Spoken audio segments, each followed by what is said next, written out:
Hello दोस्तों, कैसे आप सभी लोग। मैं शुभम चौधरी आप सभी का एक बार फिर से एसकेसी डिफेंस एकेडमी के यूट्यूब चैनल पे स्वागत करता हूं। और मैं लेके आ चुका हूं आज आप लोगों के लिए एयरफोर्स ग्रुप डिस्कशन की एक और बेहतरीन क्लास। दोस्तों, आज की क्लास के अंदर हम लोग यूथ इन पॉलिटिक्स टॉपिक को कंप्लीट करने वाले हैं।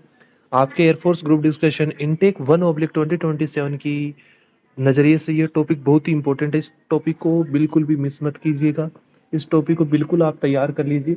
ये टॉपिक आपको किसी न किसी दिन आप लोगों के आपके जीडी के अंदर ज़रूर पूछे जाने वाला है। ऐसा नहीं हो कि आप ही के ग्रुप के अंदर ये टॉपिक पूछ लिया जाए और फिर आप पछताएं कि सर ने हमें बताया था और हमने इस टॉपिक के ऊपर ध्यान नहीं दिया। ऐसा आपके साथ ना हो तो चैनल को सब्सक्राइब करके रखिए। ऐसे ही और भी वीडियो टॉपिक के आपके लिए आने वाले हैं। और अगर आप डेली अपडेट्स चाहते हैं और प्रैक्टिस करना चाहते हैं जीडी टॉपिक्स और एसआरटी की, तो आप हमारे टेलीग्राम चैनल और वेबसाइट को ज्वाइन कर लीजिए। दोनों का लिंक आप लोगों को डिस्क्रिप्शन बॉक्स में दिया हुआ है। तो चलिए दोस्तों, आज की क्लास को स्टार्ट करते हैं बेहतरीन तरीके से। टॉपिक का नाम है यूथ इन पॉलिटिक्स।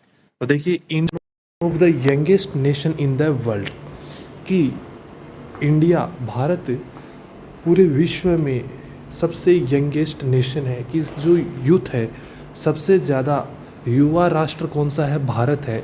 जो नंबर ऑफ यंगस्टर्स है वो इंडिया के अंदर सबसे ज़्यादा है, with over 65% of its population. कि भारत की जो ओवरऑल पॉपुलेशन है उसका 65% लगभग यंगेस्ट पीपुल है। नेक्स्ट है बिलो द एज ऑफ 35, कि 65% जो लोग हैं वो बिलो 35 हैं। यदि आप ऐसे समझ सकते हैं इसको, कि इंडिया की अगर जनसंख्या 1 लाख है तो उसमें से 65,000 जो है वो 35 बिलो हैं, कि उनकी एज 35 ईयर से कम है। नेक्स्ट है however there is a significant age gap in the corridor of power where the average age of a young member of parliament is often much higher. Youth in politics is not just about young people voting. Youth in politics का मतलब केवल यह नहीं है कि जो young people's है, जो युवा है, वो केवल वोट देंगे, अपना मतदान करेंगे। It is about their active participation in decision making. इसका मीनिंग यह है कि जो युवा हैं उनका डिसीजन मेकिंग में, निर्णय लेने में एक महत्वपूर्ण भूमिका उनकी हो। एंड पॉलिसी फॉर्मुलेशन, यदि कोई पॉलिसी बनाई जा रही है, कोई नियम बनाया, कानून बनाया जा रहा है, तो उसके अंदर उनकी भागीदारी हो, पार्टिसिपेशन उनका हो। To reflect the aspiration of a modern India, कि एक नवीन भारत की, मॉडर्न आधुनिक भारत की छवि को सबके सामने दिखाया जा सके, रिफ्लेक्ट किया जा सके।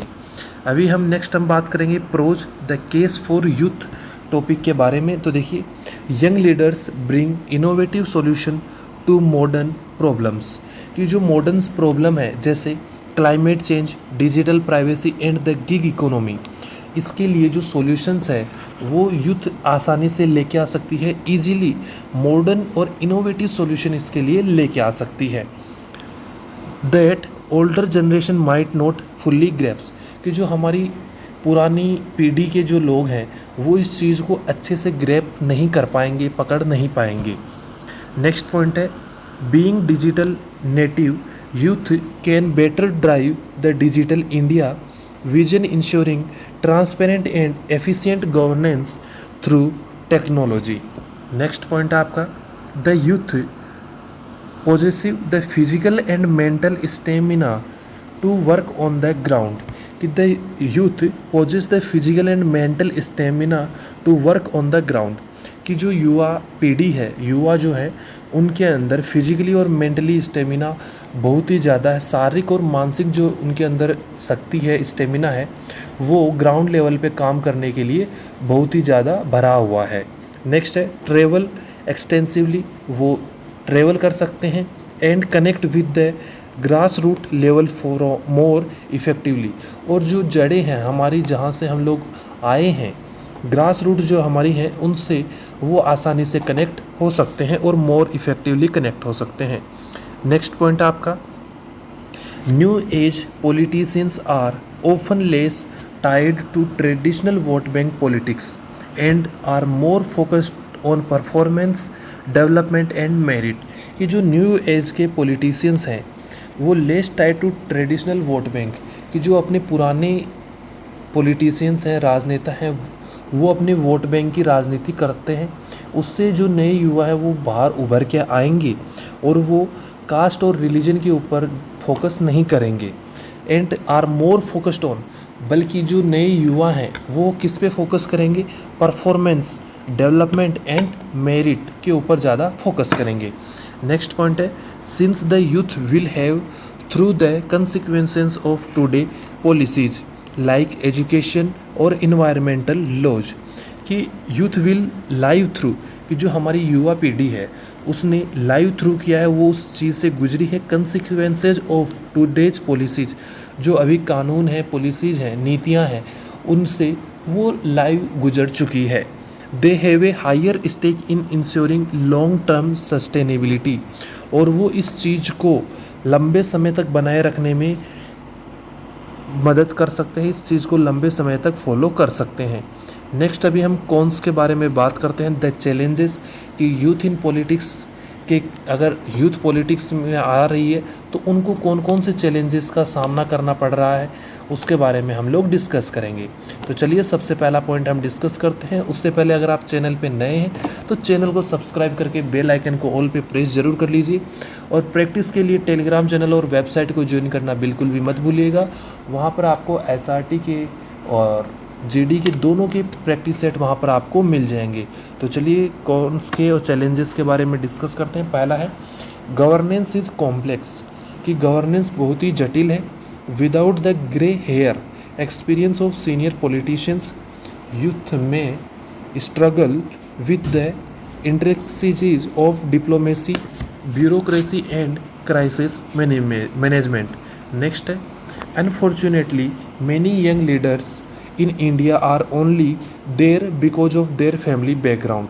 दुर्भाग्यवश यह हमें कहना पड़ता है कि भारत के अंदर जो युवा पॉलिटिशियंस हैं, युवा राजनेता हैं, उनमें से अधिकांश युवा नेता तो अपने दर पीढ़ी दर वहाँ पे आ रहे हैं, अपने परिवार के कारण वहाँ पे आ रहे हैं, अपने फैमिली बैकग्राउंड के कारण वहाँ तक पहुँच पाए हैं, which shut the door for talented but non connected youth. लेकिन उन लोगों ने, जो राजनेता के परिवार से जो लोग आते हैं, जो पॉलिटिशियंस के परिवार से युवा लोग आ रहे हैं, उन्होंने जो कैपेबल और जो टैलेंटेड लोग हैं, राजनीति में आना चाहते हैं, उनके सभी रास्ते बंद कर दिए हैं। नेक्स्ट पॉइंट आपका, Indian election are incredibly expensive, कि भारत के अंदर चुनाव, मतदान बहुत ही महंगा होता है। Most capable young people lake the money power, बहुत से कैपेबल जो योग्य युवा है जो चुनाव लड़ना चाहते हैं वो पैसों की कमी के कारण लड़ नहीं पाते हैं। Required to contest against established political heavy weightage, society often views young leaders as impulsive और lack the patience required for the slow moving wheels of democracy. प्रजातंत्र में आगे बढ़ने के लिए आपको इसको समय देना पड़ेगा, और जो युवा हैं उनके अंदर थोड़ी सी पेशेंस की कमी है। नेक्स्ट पॉइंट आप लोगों का इस टॉपिक का आता है, the dirty side of politics, criminalisation and corruption often discourage high achieving youth, doctors, engineer, lawyer from entering the फ्रे। कि जो राजनीति है उसकी जो गंदी साइड है, जैसे क्रिमिनल, करप्शन, भ्रष्टाचार, वो जो हाई अचीविंग पीपुल है, जो अच्छे पद के ऊपर हैं, जैसे डॉक्टर, इंजीनियर या लॉयर जो वकील है, उनको इस पॉलिटिक्स में आने से थोड़ा सा दूर करती है।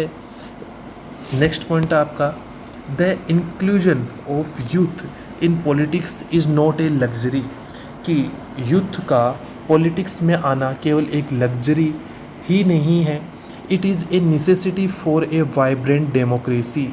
यह हमारी प्रजातंत्र, लोकतंत्र के लिए बहुत ही ज़रूरी है, यह हमारे लोकतंत्र की आवश्यकता है। While experience is invaluable, it must be balanced with the energy and fresh ideas of the younger generation.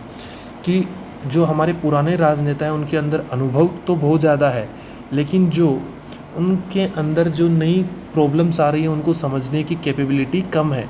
तो इस चीज़ को जो युवा है वो अच्छे से मैनेज कर सकते हैं, और हम इस चीज़ को यंगर जनरेशन की मदद से एक्सपीरियंस और टैलेंट के माध्यम से इसको हम बैलेंस कर सकते हैं। नेक्स्ट है, for India to become a global super power. यदि भारत को एक विकसित राष्ट्र बनना है, विकसित भारत बनना है, ग्लोबली सुपर पावर बनना है, the bridge between young India and old politics must be crossed. तो जो पुराने पॉलिटिशियंस और नए पॉलिटिशियंस के जो बीच में ब्रिज है उसको पार करना होगा। तो दोस्तों इसी के साथ आज का आपका topic youth in politics complete होता है। टॉपिक आपको कैसा लगा एक कमेंट करके ज़रूर बताइएगा। अगर आप चैनल पे नए हैं तो चैनल को सब्सक्राइब करके बेल आइकन को ऑल पे प्रेस कर लीजिए, ताकि आने वाली प्रत्येक क्लास का नोटिफिकेशन आपके पास सबसे पहले पहुंच पाए। और अपडेट्स के लिए टेलीग्राम चैनल को ज्वाइन करना बिल्कुल भी मत भूलिएगा। टेलीग्राम चैनल का लिंक आप लोगों को डिस्क्रिप्शन बॉक्स में दिया हुआ है। तो चलिए दोस्तों, इस क्लास में इतना ही, मिलेंगे अगली क्लास में, तब तक के लिए जय हिंद, वंदे मातरम।